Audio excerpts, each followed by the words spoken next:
Oke, alhamdulillah pisaunya sudah jadi. Ini model golok ini ya. Pada akhirnya model golok. Tapi ini rencananya mau saya sarungin pakai sarung kulit. Nah, seperti ini bentuknya. Cakep. Materialnya dari baja HSS. Ini full tang. Sampai sini kelihatan besinya. Nah, tembus. HSS utuh.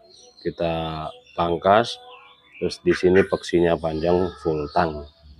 Untuk panjang bilahnya sendiri 23,5 ini.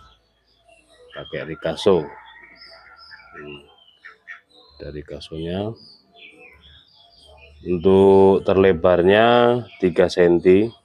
Hampir rata ya, 3 cm. Tebalnya 2,5 mili.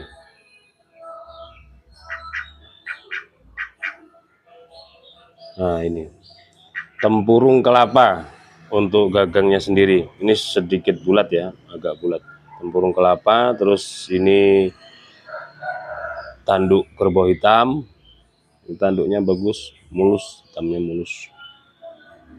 Belakang sini saya tutup dengan tali sono keling. Cakep ya, tempurung kelapa aja.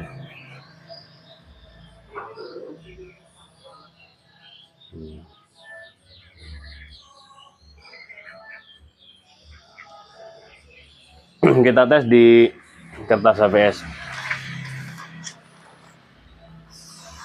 Insya Allah mantep. Ini tanpa sepuh ya untuk HSS-nya, HSS full tanpa disipuh. Prosesnya sudah kita detailkan semuanya.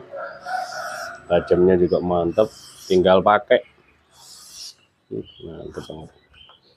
Lembut, garing.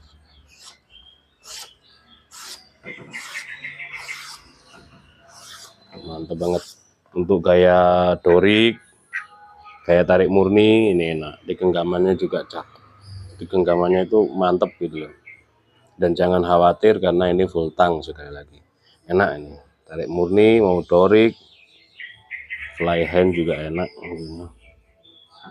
Ukurannya juga 23, itu enggak terlalu pendek. Demikian tayangan ini, mudah-mudahan bermanfaat buat semuanya. Apabila ada yang tertarik dengan pisau ini, pisau sembelih full tang,